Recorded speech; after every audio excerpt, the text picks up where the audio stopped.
성경 말씀 봉독하겠습니다. 사무엘하 17장 1절부터 14절까지 말씀입니다. 아히도벨이 또 압살롬에게 이르되 이제 내가 사람 12,000명을 택하게 하소서. 오늘 밤에 내가 일어나서 다윗의 뒤를 추적하여 그가 고나고 힘이 빠졌을 때 기습하여 그를 무섭게 하면 그와 함께 있는 모든 백성이 도망하리니 내가 다윗 왕만 쳐 죽이고 모든 백성이 당신께 돌아오게 하리니 모든 사람이 돌아오기는 왕이 찾는 이 사람에게 달렸습니다. 그리하면 모든 백성이 평안하리이다 하니 압살롬과 이스라엘 장로들이 다 그 말을 옳게 여기더라.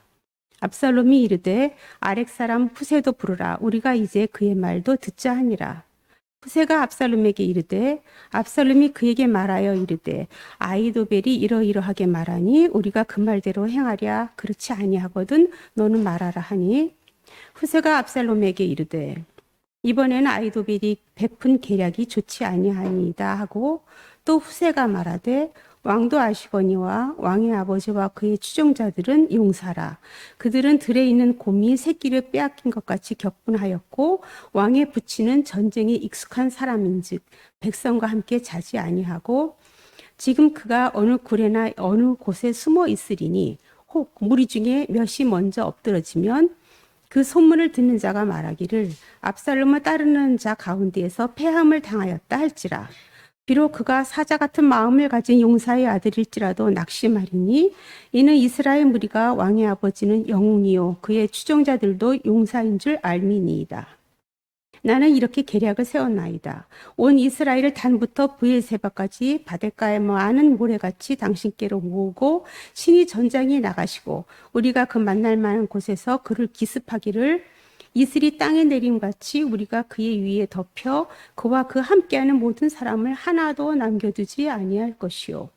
또 만일 그가 어느 성에 들었으면 온 이스라엘의 밧줄을 가져다가 그 성을 강으로 끌어들여서 그곳에 작은 돌 하나도 보이지 아니하게 할 것입니다 하매 압살롬과 온 이스라엘 사람들이 이르되 아렉 사람 후세의 계략은 아히도벨의 계략보다 낫다 하니 이는 여호와께서 압살롬에게 화를 내리려 하사 아히도벨의 좋은 계략을 물리치라고 명령하셨음이더라.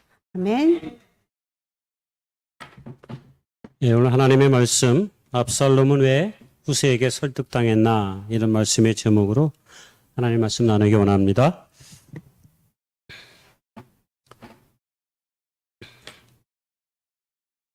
제가 이 성서 본문의 이야기, 지금 다윗과 그의 사람들이라고 하는 제목으로 제가 시리즈 설교를 하고 있기 때문에 굳이 설명하지 않아도 다 알 것이라고 생각합니다. 오늘 함께 나누고 싶은 말씀의 주제는 판단의 문제입니다. 판단. 생활 속에서 판단을 참 잘하는 게 되게 중요합니다. 그래서 어떻게 하면 생활 속 판단을 잘 할까 싶어가지고 책이 없나 하고 열심히 제가 원래 이제 주제를 정하면 그와 관련된 책을 찾아보거든요.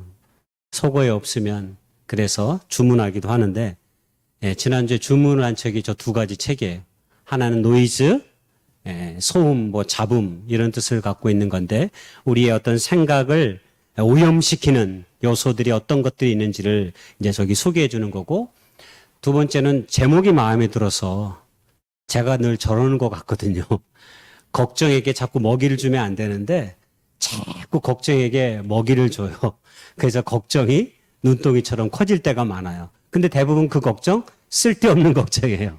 일어나지도 않는 걱정이고 별로 내 삶 가운데 크게 부딪혀오는 것도 아닌데 그냥 작은 근심이 가끔씩 커질 때가 있어서 저 책은 순전히 내용은 안 보고 제목만 보고 고른 책인데 둘 다 굉장히 오늘 말씀에 좋은 정보와 어떤 지식을 제공해 주는 듯해서 굉장히 좋았습니다. 저 노이즈에 보면 사람이 갖고 있는 판단이 굉장히 이성적이고 합리적이면 좋은데 대부분의 사람들은 겉으로는 이성적이라고 말하지만 실상은 다 이성적이고 합리적인 판단을 내리지 않는다고 하는 거예요. 예를 들어서 애화가 그런 일들이 소개됩니다. 예를 들어 어느 한 판사가 위조를 위조 지폐범 두 사람을 판결을 내는 일이 발생을 해요. 어떤 사람은 이제 한국식으로 제가 바꿔서 말하면 한 6만 원 정도를 위조 지폐를 만들어서 유통하다가 걸린 거예요. 그리고 검찰에 기소가 돼서 재판석에 앉은 거예요. 그리고 또 다른 한 사람은 한 4만 원 정도를 위조하다가 걸렸어요. 그런데 한 사람은 징역 15년을 받았어요. 6만 원짜리. 근데 4만 원짜리는 구류 30일을 받았습니다. 위조 지폐의 돈의 차이는 2만 원밖에 안 되는데 한 사람은 징역 15년을, 한 사람은 30일을. 재판관이 다르지 않습니다. 같은 재판입니다. 같은 재판관인데 왜 한 사람은 저렇게 엄청난 징역을 받고 한 사람은 짧은 시간에 구류를 받게 됐을까요? 1973년 미국의 마빈 프랭클이라고 하는 판사가 조사를 했어요. 그랬더니 판결을 좌우하는 것은 내가 어떤 좋은 판사를 만나느냐의 문제가 아니라 실상은 같은 판사라도 자신이 처한 상황에 따라 다른 판결을 낸다고 하는 사실을 발견하게 돼요. 그리고 그것을 통계적으로 규명을 하기 시작합니다. 예를 들어서 어젯밤에 내가 좋은 일이 발생하면 그 다음날 재판에 영향을 미친다는 거예요. 예를 들어서 내가 그 책에는 이제 내가 좋아하는 축구팀이 어제 승리를 거뒀어요. 그러면 그 다음 재판에 관대한 판결을 내린다고 합니다. 어제의 승리의 기분이 여전히 내 마음속에 있거든요. 재미난 이야기는 또 있는데 그럼 어떨 때 판사들은 가혹한 판결을 내릴까요? 식사 시간이 다가와서 배가 아주 고플 때, 이럴 때는 자기도 모르게 가혹한 판결을 내릴 가능성이 훨씬 커진다고 합니다. 그러나 배가 채워지고 난 이후나 오전이나 식사 후에는 가석방의 승인 확률이 엄청 높다고 합니다. 그러니까 이런 것들을 막 분석을 했어요. 여러분, 그래서 생겨난 게 뭔지 아세요? 양형 기준이라는 게 생겨났어요. 그 이전에는 사람들의 죄를 심판하는 양형 기준이 없었어요. 근데 이때 이후로부터 도둑질을 하면 징역 예를 들어서 5개월에 6개월에서 1년까지를 두고 사람을 죽이면 1년에서 2년까지의 양형을 구형해라 라고 하는 양형의 기준들이 판사들에게 생겨나기 시작한 거예요. 물론 모든 사람들이 그 양형 판단의 기준을 따를 필요는 없어요. 그러나 대부분의 판결은 오늘날 이 양형 판단의 기준에 의해서 판결을 내립니다. 왜? 지극히 판사 개인의 성향에 따라 비슷한 사건을 잘못, 과도하게, 때로는 과소하게 판단하는 일이 없도록 하기 위해서 말입니다. 한마디로 이 이야기를 통해서, 이 책을 통해서 공통적으로 우리에게 전해주는 하나의 단어가 있어요. 인지심리학에서 다루는 이야기인데 확증 편향이라는 단어입니다. 사람들은 대부분 확증 편향을 갖고 있다고 합니다. 원래 가지고 있는 생각이나 신념을 끊임없이 확인하려고 하는 태도를 취한다는 거예요. 여러분, 이걸 우리가 흔히 하는 말로 알고 있는 말이 있어요. 사람은 보고 싶은 것만 본다. 사람은 자기가 보고 싶은 것만 본다. 이 말을 조금 어려운 인지심리학적 용어로 얘기하면 확증 편향이라고 합니다. 저를 비롯한 우리 모든 사람들이 대부분 이러한 확증 편향적인 기질이 다 있다라고 합니다. 자, 그러면 우리가 확증 편향에 빠지지 않으려면 어떻게 해야 될까요?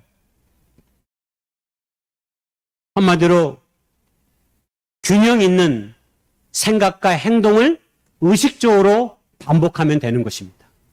그런데 이게 쉽지 않습니다. 내 생각에, 내 행동에, 내 감정에 좌우 균형을 맞출 수 있는 행동을 생각하고 반복하는 습관을 가져야 되는데 대부분의 사람들은 여전히 늘 자기가 보고 싶은 것만 보려 합니다. 왜? 그게 마음이 편하기 때문입니다. 그래서 우리가 흔히 하는 말로 40살 넘어서 예수를 믿는다는 게 굉장히 어렵다는 얘기를 그래서 하는 겁니다. 자기가 이제까지 봐왔던, 이제까지 생각해왔던, 이제까지 경험해왔던 그 틀을 좀처럼 못 벗어나려고 합니다. 벗어나려고 하면 당연히 예배의 자리, 하나님의 말씀의 자리, 기도의 자리에 자신의 삶을 투여해야 합니다. 그래야만 우리의 생각과 가치관의 변화가 그리고 행동의 변화가 이루어질 수 있는 기회를 갖게 되기 때문입니다. 그런데 대부분의 사람들은 그렇지 않습니다. 만약 내가 좌편향의 유튜브를 열심히 보고 있다면 우편향의 유튜브도 조금 봐야 합니다. 반대로 내가 우편향의 유튜브를 열심히 보고 있다면 좌편향의 유튜브도 조금 봐줘야 합니다. 근데 여러분, 우리 자신에게 솔직히 물어보세요. 우리 대부분은 다 자기가 보고 싶은 유튜브만 봅니다. 그게 좌든 우든 말입니다. 왜 그럴까요? 나와 생각이 다른 유튜브를 보면 내 감정이 불편해집니다. 그러니까 그 불편함에 자신의 에너지를 쏟고 싶지 않습니다. 그러니까 늘 내가 보고 싶은 것만 보는 것입니다. 내가 생각하는 대로만 생각하고 싶은 것입니다. 그 다른 것을 볼 수 있을 때 우리가 바른 판단과 바른 생각과 바른 태도를 가짐에도 불구하고 우리 대부분의 사람들은 이런 확증 편향에서 벗어나지 못하는 것입니다. 압살롬의 삶을 바라볼 때 압살롬은 이런 확증 편향적인 성격과 기질을 갖고 있는 사람처럼 보여집니다. 왜냐하면 그는 문제가 터졌을 때 그 문제를 긍정적으로 바람직한 측면으로 문제를 해결하려기보다는 끊임없이 그냥 자신의 생각대로 자신의 감정대로 자기가 보고 싶은 대로만 끊임없이 보려고 하기 때문입니다. 암논을 죽이는 과정에서도 아버지 다윗에게 반란을 일으키는 일련의 가정들이 다 그러합니다. 그리고 오늘 압살롬의 인생을 결정짓는 중요한 판단의 순간에 오늘 여전히 확증 편향적인 압살롬의 상황이, 이 판단이 결국 그의 인생의 삶을 바꾸어 버렸습니다. 한 나라의 운명을 바꾸어 버렸습니다. 엄청나게 중대한 상황에서 판단의 실수로 압살롬은 결론적으로 얘기하면 이 전쟁에서 집니다. 그리고 그의 목숨을 잃습니다. 오늘 본문의 내용은 그 지략을 건 싸움, 압살롬의 참모 아히도벨과 다윗의 친구였던 후세의 계략이 충돌되는 내용입니다. 압살롬은 이 판단을 내릴 당시 그것을 다 알아차리지 못했습니다. 이 판단이 미칠 영향에 대해서. 근데 참모인 아히도벨은 알아차렸어요. 내 이야기가 백성들과 압살롬의 마음을 움직이지 못했구나 라고 생각함으로 전쟁이 끝나기도 전에 고향으로 돌아가 목매어 자살해버립니다. 이 전쟁은 끝났다 생각했기 때문입니다. 압살롬의 이 판단이 역사의 운명과 한 삶의 운명을 바꾸어 버린 거죠. 성경 본문 안으로 들어가서 생각해 보기를 원합니다. 우리가 알듯이 압살롬은 거의 구테타가 반란이 성공의 눈앞에 다가왔어요. 거의 코앞에 있었어요. 왜? 다윗과 그의 부하들이 예루살렘 성을 버리고 도주했기 때문입니다. 압살롬의 군대가 쳐들어온다고 하니까 더 이상 방어할 수 없었던 다윗과 그의 군사들과 다윗을 추종한 많은 이스라엘 백성들은 예루살렘 성을 버리고 도망을 가고 있는 상황입니다. 한마디로 파죽지세로 압살롬과 이스라엘의 군대들은 지금 예루살렘을 차지해 버린 것입니다. 새로운 주인이 된 압살롬은 예루살렘 성을 차지하고 이제 얼마 남지 않은 다윗과 그의 부하들 그리고 이스라엘 백성들을 향해 어떻게 저들을 처리할까를 고민하는 마지막 작전 참모회의를 열기 시작한 것입니다. 그것이 오늘 본문의 내용입니다. 이 참모회의는 도망가고 있는 다윗과 그의 일행들과 백성들을 어떻게 마지막에 이제 정리를 할까에 대한 마지막 회의였습니다. 도망가는 다윗 왕을 죽이지 않고서는 이 전쟁이 끝날 수 없음을 압살롬은 알았습니다. 그래서 이 작전을 통해서 도망가는 다윗의 왕을 죽이고 싶어 했습니다. 그래서 마지막 작전 회의를 통해서 처음으로 전쟁의 시작부터 마지막까지 압살롬을 도와서 좋은 조언과 책략을 펼쳤던 아히도벨에게 먼저 당연히 의견을 구합니다. 그때 아히도벨이 압살롬과 많은 부하들 앞에서 단호하게 이야기합니다. 이 전쟁이 분명하게 끝날 수 있음을 분명한 의지와 확실한 전력으로 말합니다. 그건 뭐냐? 내게 1만 2천 명의 군대를 내게 주면, 군사를 내게 주면 오늘 밤에 다윗의 뒤를 추적하여 도망가는 적들을 기습하여 다윗 왕만을 죽이면 이 모든 백성이 돌아오게 될 것입니다. 라고 설득합니다. 다윗 왕만 죽이면 이 전쟁은 끝이 나는 것입니다. 그래서 아히도벨은 그렇게 이야기한 것입니다. 압살롬과 이스라엘의 장로들 지도자를 들으니까 좋은 거예요. 좋은 생각이다. 옳게 여겼습니다. 여기까지 해서 그 다음으로 넘어갔으면 역사가 바뀌었을 텐데 압살롬이 갑자기 아이러니하게도 전혀 애기치 않은 결정을 내립니다. 그래? 근데 후세도 있지 않냐? 후세. 후세의 얘기를 한번 좀 들어보는 게 좋지 않겠느냐? 그가 앞서 후세가 압살롬이 예루살렘에 들어올 때 환대를 했거든요. 그랬더니 압살롬이 그랬거든요. 야, 너는 아버지의 친구가 아니냐? 다윗의 친구가 아니냐? 그랬더니 후세가 멋진 말로 압살롬을 속여요. 나는 누구를 섬기는 자가 아니라 하나님께 세우신 이스라엘과 이스라엘 백성을 섬기는 자입니다. 라고 얘기한 거예요. 이거 얼마나 멋있어요. 어디서 많이 듣던 거 아니에요? 사람에게 나는 충성하지 않는다. 네? 그러니까 후세의 말이 압살롬을 속이는 말인 거예요. 그러니까 그렇게 말하는 후세의 말이 너무 멋지거든요. 와, 백성과 이스라엘이라고 하는 나라를 섬긴다고 하니 그래? 후세 이야기를 한번 들어보자 하고 후세를 부릅니다. 그리고 후세를 부르니까 뭐라고 얘기합니까? 아히도벨의 전략을 먼저 단호하게 후세는 말합니다. 아히도벨의 전략은 옳지 않습니다. 왜냐하면 압살롬이 아히도벨의 전략을 소개했거든요. 아히도벨의 전략은 이러하니 너의 생각은 어떠냐라고 오늘 성경에 물었습니다.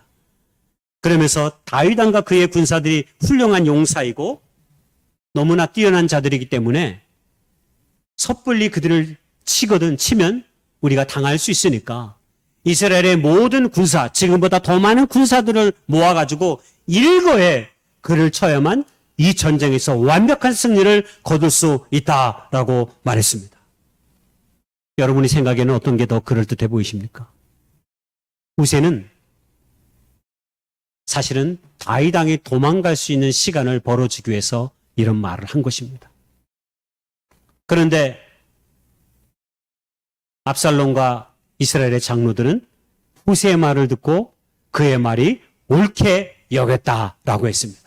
그래서 결국 아히도벨의 전략을 택하지 않고 후세의 말을 택함으로 이 전쟁을 치르기로 결정하는 것이죠. 그리고 우리가 잘 알듯이 이 판단으로 말미암아 압살롬은 이 전쟁에서 실패할 뿐만 아니라 그의 생명이 끝나는 아픔을 겪게 되는 거죠. 저는 오늘 두 가지로 아히도벨의 말과 후세의 말을 비교해서 그 차이를 조금 설명해 보려고 합니다. 아히도벨의 말은 굉장히 현실적이었습니다. 사실 아히도벨의 말만 들었으면 이 전쟁에서 승리하는 건 당연지사였습니다. 그런데 깊이 있게 마음에 다가오는 말은 아니었습니다. 무슨 말이냐면 지금 이 말을 듣는 자가 누구입니까? 압살롬입니다. 압살롬의 마음에 들어야 되는 돼야만 되는 거예요. 좋은 말, 틀린 말이 중요한 것이 아니라 이 모든 결정을 내리는 결정권자의 마음에 드는 말이어야만 돼요. 아히도벨은 압살롬의 불안한 마음을 읽지 못했습니다. 압살롬은 내내 아버지 다윗으로 인해서 아버지 다윗이 자신에게 보여준 그 냉정함, 그리고 그 왕에 대한 엄청난 권력과의 유력 앞에서 오랜 세월 동안 숨죽여 세월을 보냈습니다. 반란을 도모하는 데까지 얼마나 많은 시간, 거의 10년에 가까운 세월을 보냈어요. 그러니까 압살롬의 마음은 두 가지의 마음이 있어요. 지난주에 제가 했던 마음, 어떤 마음? 지지난주군요. 어떤 마음? 주여, 그 사이에 잊으신 건 아니겠죠. 분노. 분노의 마음. 마음 한구석에 아버지 다윗에 대한 엄청난 분노가 있었어요. 그리고 또 다른 분노의 상극에 있는 또 다른 마음이 뭘까요? 불안함입니다. 개가 왜 멍! 하고 소리를 지른다고 그래요? 개소리가 아니네, 이 소리는. 좀 개소리 다 와야 되는데. 개가 왜 소리를 지른대요? 상대방이 나보다 더 크고 더 저기 하기 때문에 불안한 마음에 자기의 불안을 감추기 위해서 소리를 지른대요. 압살롬의 마음은 불안한 마음도 있고, 분노의 마음도 있는 거야. 그러니까 이 분노의 마음을 갖고 있는 압살롬의 마음만 이해했지, 아히도벨은 불안함과 두려움 속에 사로잡혀 있던 압살롬의 마음을 아히도벨은 읽지 못했던 거예요. 그래서 그의 표현은 직설법이에요. 왕이요, 12,000명의 군사를 내게 주십시오. 전략이 아주 짧아요. 계략이 아주 짧습니다. 아주 구체적이에요. 12,000명의 군사만 주면 이 전쟁을 내가 승리로 이끌 수 있습니다. 한마디로 주어진 현실과 목적의식적인 성취에 집착하여 압살롬의 마음을 움직이지 못했습니다. 그런데 후세의 말은 조금 다릅니다. 우리가 아히도벨처럼 지나치게 주어진 현실과 내가 이루고자 하는 목적의식적인 성취에 집착하면 언제나 문제를 그르칠 수 있는 가능성이 사실 삶에 많이 있습니다. 호감이 전략을 이긴다라고 하는 저 책에 보면 자신의 자전적 이야기를 소개하는 이야기가 있어요. 어떤 광고의 회사에 입찰을 하게 됐대요. 근데 자신이 속해 있는 이 디지털 제작팀이 당대 호주에서 가장 유망한 디지털 제작팀이었대요. 그래서 자신이 있었어요. 왜? 이미 인정을 받고 있었고 많은 사람들이 호주에서 가장 유명한 디지털 제작하는 회사를 꼽으라면 그 회사를 꼽았기 때문에. 그래서 공개 입찰에 임했는데 두 팀이 참여를 하게 됐대요. 그래서 엄청나게 프레젠테이션 준비를 잘해가지고 아주 멋지게 잘했대요. 그리고 상대방 회사도 역시 또 프레젠테이션을 했습니다. 근데 자신들이 봤을 때 자신들이 한 것이 훨씬 더 마음에 들었어요. 그래서 결과를 기다리는데 공교롭게 자기네 회사는 떨어지고 잘 알려지지 않는 다른 경쟁업체 회사의 프레젠테이션이 합격을 한 거예요. 그 아무리 생각해도 이해할 수가 없었지만 떨어진 걸 가지고 발주를 준 회사에 불평을 하기도 그렇고 그래서 지나갔습니다. 그러다가 여행을 하다가 1년 후 뒤에 우연히 그 입찰을 제안했던 회사의 대표를 만나게 됐습니다. 그래서 식사를 하다가 마침 그것이 생각이 나가지고 1년 전에 그 아픔이 생각이 나서 물었습니다. 근데 사장님 어떻게 해서 기억하시나 모르겠지만 그 제안에 우리 회사가 어떻게 떨어지게 됐습니까? 라고 물었는데 그 CEO의 답변이 우리가 보기에는 두 팀 다 잘해 보였습니다. 굳이 프레젠테이션 실력으로만 보면 당신네 팀이 훨씬 더 잘해 보이는 듯 했습니다. 그런데 왠지 당신의 프레젠테이션은 호감이 안 갔습니다. 왠지 상대편 팀이 그냥 좋아 보였습니다. 그래서 다른 이유가 아니라 그냥 저 팀이 다들 그렇게 동의하고 같이 심사에 참여했던 모든 사람들도 다들 그렇게 얘기했습니다. 그냥 저 팀이 비슷하면 그냥 저 팀을 하는 걸로 하죠. 라고 생각해서 우리는 그 팀을 꼽은 것입니다. 어떻게 보면 말도 안 되는 이야기지만, 말도 안 되는 불공정 같은 일이 벌어졌지만 때로 이것이 현실 가운데 일어나기도 합니다. 한 가지 더 얘기하면 유명한 오바마 대통령이 농구를 잘합니다. 오바마가 민주당 대선 경선에 힐러리 클린턴을 이긴 것은 순전히 농구 때문이었습니다. 그리고 대선에서 존 맥케인 공화당 대표를 이길 수 있었던 것도 농구 때문이었다라고 얘기합니다. 이게 무슨 황당한 소리냐라고 말하겠지만 당시 선거 참모의 고백에 의하면 민주당 후보 경선에서 힐러리 클린턴과 계속 밀렸는데 가장 중요했던 인디애나와 노스캐롤라이나에서 사실은 힐러리를 이기면 사실은 선거에 이길 수 있었대요. 근데 계속 그 지역은 밀리는 곳이었답니다. 근데 우리가 잘 알듯이 인디애나와 노스캐롤라이나는 농구로 유명한 도시입니다. 그래서 오바마가 경선의 와중 가운데 선거 유세를 갔다가 선거 안 하고 농구 시합을 하기로 결정을 합니다. 선거 참모들의 조언에 따라. 결국 힐러리는 농구를 사랑하는 오바마의 노스캐롤라이나와 이 인디애나에서 지고 맙니다. 그런데 똑같은 전략을 존 맥케인에게도 선거 참모들이 제안하고 적용했습니다. 결국 참모 선거 전략가였던 참모 네스비스 말하기를 우리는 유세 도중에 농구를 한 모든 곳에서 이겼고 농구를 하지 않은 모든 주에선 졌다. 이후 모든 지역에 가서 우리는 농구를 했다. 이런 고백을 나중에 했습니다. 그래서 농구선수 출신이 오바마 캠프에 10명이 있었고 농구선수 출신 6명이 심지어는 내각에도 진출했다라고 이야기합니다.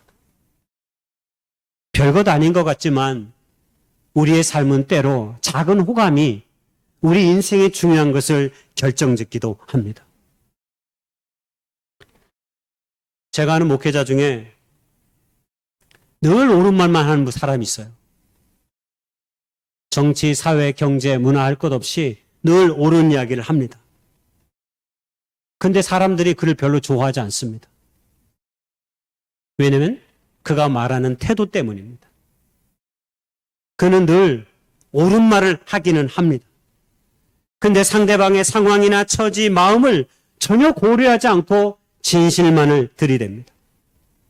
한마디로 내가 말하는 사람의 마음을 전혀 얻지 못하는 거죠. 그래서 한결같이 그를 만나면 불편하다고 얘기합니다. 그는 늘 내게도 옳은 말을 하지만 그랬던 그에게 제가 예전에도 한번 말씀드렸지만 미국이신 에밀리 디키슨의 유명한 문장을 그에게 선물로 준 적이 있습니다. 목사님, 모든 진실을 말하되 늘 비스듬히 말할 줄 아는 지혜를 배우십시오. 라고 제가 권면했습니다. 권면이 됐을까요? 안 됐을까요? 예, 사람은 확증 편향이 있어서요. 안 됩니다. 제가 3번은 얘기했어요. 그래서 당신이 진실을 말하는 것과 여부와 상관없이 당신이 말하는 태도 때문에 당신의 이야기가 마음에 와닿지 않습니다. 그러니 말하는 태도를 조금만 바꿔줘 보세요. 그러면 당신의 이야기는 사람들에게 깊은 영감과 울림을 줄 수 있을 것이다. 제가 권면을 3번이나 했어요. 그런데 잘 안 되더라고요. 아이도벨은 여러분 눈치챘는지 모르겠지만 내내 1인칭 주어로 얘기해요. 내가 이렇게 얘기해요. 4번이나. 내가 나에게 이 군사를 주면 내가 이길 수 있습니다. 그런데 후세는 뭐라고 얘기한지 아세요? 3인칭을 사용해요. 내가라는 표현은 1번 사용하고 3인칭은 2번 사용해요. 그리고 그의 표현은 부드럽죠. 한마디로 이 싸움은 1인칭과 3인칭의 싸움이다. 저는 이렇게 말씀드리고 싶어요. 여러분, 내가 내가 이렇게 말하는 사람과 우리가 이렇게 말하는 사람하고 여러분 정서적 호감이 달라요. 어떤 게 우리의 마음에 진실에 다가오게 될까요? 한국 사람들은 우리라는 표현을 자주 사용합니다. 저는 굉장히 좋은 표현이라고 생각합니다. 한국 민족은 기본적으로 공동체성이 있어요. 공동체성이. 서구는 개인주의 문화가 가득하지만 우리는 공동체적인 문화 속에 있어요. 그래서 자기가 이야기를 해도 우리가 라고 얘기하잖아요. 지금 자기가 미국 갔다 온 얘기, 자기가 뭐 여행 갔다 온 얘기하면서 우리가 말이야. 나는 가지도 않았는데 앞에 있는데. 자기 혼자 갔다 오놓고 우리가 말이야. 뭐 같이 갔다 온 사람처럼 얘기해요. 근데 우리는 또 어떻게 해요? 그래. 다 이렇게 또 공감해 주잖아요. 이게 공동체적인 거예요. 굉장히 좋은 문화입니다. 우리가 너무 이걸 많이 잃어버리고 있습니다. 한마디로 후세의 말은 객관적인 성격을 가지며 수용성의 언어를 사용했어요. 그러나 아이드벨은 주관적 입장에서 자기 생각만을 강하게 피력함으로 그걸 받아들이는 사람들에게 부담이 되고 결국 부정적인 입장을 갖게 한 것입니다. 여러분, 성경 속 예수님의 언어를 한번 보세요. 여러분, 예수님께서는 자신에게 다가오는 모든 사람들에게 단순히 몸으로 친절했을 뿐만 아니라 그의 언어가 단 한 번 못된 바리새인들에게만 이 독사의 자식들아 그랬고 한 번 욕하셨어요? 뭐 욕은 아니지. 네, 정확하게 짚으신 거지만 어쨌든 무례한 말처럼 비춰지는 말을 한 번 사용했고 나머지는 평생의 공생의 사역 동안 항상 친절과 공손한 말과 환대의 언어로 치장하셨어요. 예수님 앞에 온 사람들은 다 세상적으로 당시 사회적인 계층으로 부여하면 가난하고 헐벗고 고통받고 죄인으로 취급받는 사람들이었습니다.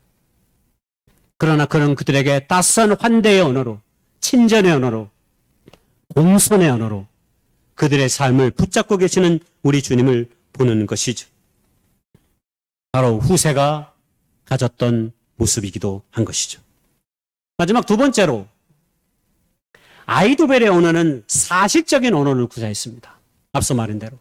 그러나 후세의 언어는 그림 언어적인 모습을 보여줍니다. 그림을 그릴 때 어떻게 그려요? 천천히 하나씩 그려요. 그래서 그 그림이 완성되기까지는 그 그림의 실체를 잘 알 수 없어요.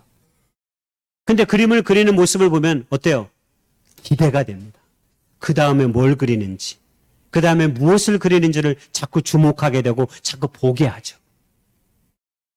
후세는 그렇게 은유를 통한 상상력으로 자기의 말을 듣는 압살롬과 이스라엘의 장로들의 마음을 자극했습니다.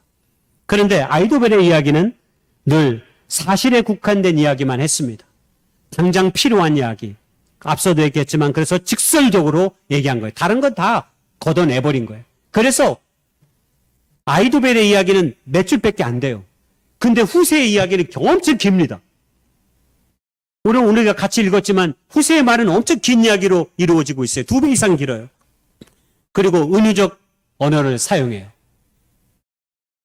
들에 있는 곰이 새끼를 빼앗긴 것 같이 격분하고 바닷가에 많은 모래 같고 사자 같은 마음을 가진 용사의 아들이고 이슬이 땅에 내린 같고 이 뭐예요? 듣는 이로 하여금 어때요? 상상하게 만들게 하고 그 말을 가만히 듣게 되면 자기도 모르게 안정감에 빠져드는 착각을 불러일으키는 거죠. 그렇죠? 여러분 후세 이야기를 듣고 압살롬이 그렇지. 내 아버지 다윗이 굉장히 위대했던 왕이잖아. 그리고 수많은 주변의 나라들을 다 복속시킨 그런 왕이지. 그 밑에는 아비새를 비롯해 요압을 비롯해 위대한 장수들도 많이 있지. 우리가 지금 이기는 듯 하지만 신중을 기하지 않으면 얼마든지 이 싸움에서 질 수 있을 것이다라고 하는 마음을 자꾸 불러일으키는 거예요. 숨어서 우리를 또 기습할지도 몰라. 그래, 한 번에 저들을 치려면 우리에게 엄청난 군사가 필요해. 근데 후세가 딱 그 얘기를 하잖아요.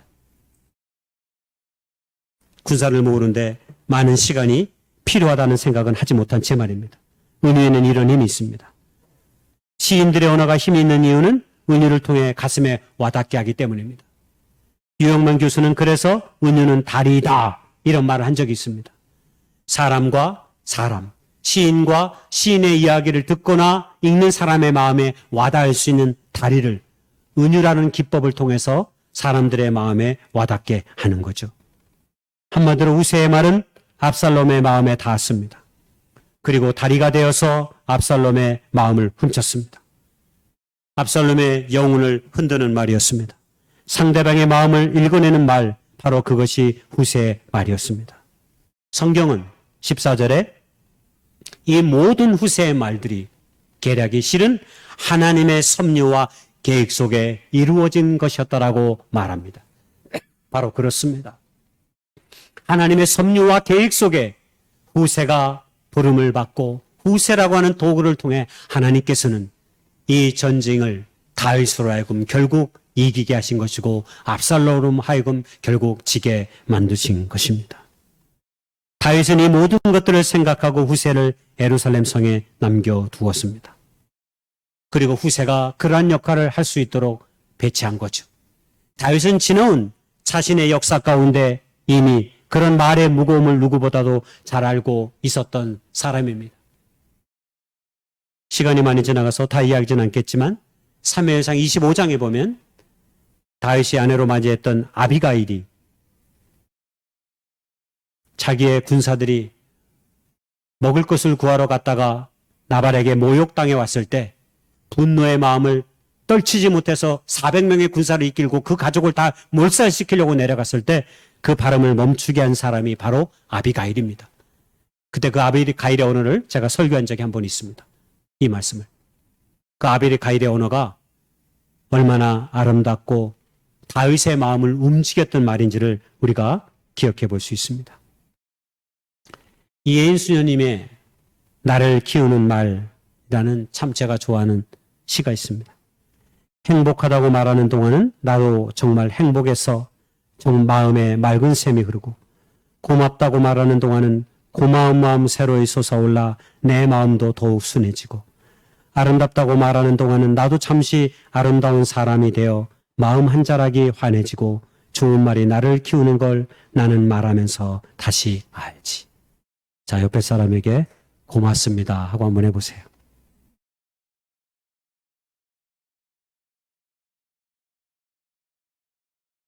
또 그러면 뭐가 이렇게 묻지 마시고 이렇게 뭐라고 묻는 사람은 대화를 할 줄 모르는 사람이야. 그건 아이도베가 같은 말이야. 뭐가 그러지 마시고 예, 저도 그냥 고맙고 감사합니다 이렇게 말해야 되는 거예요. 자, 이번에는 당신은 아름답습니다라고 말하세요. 주 안에서. 당신은 주 안에서 아름답습니다.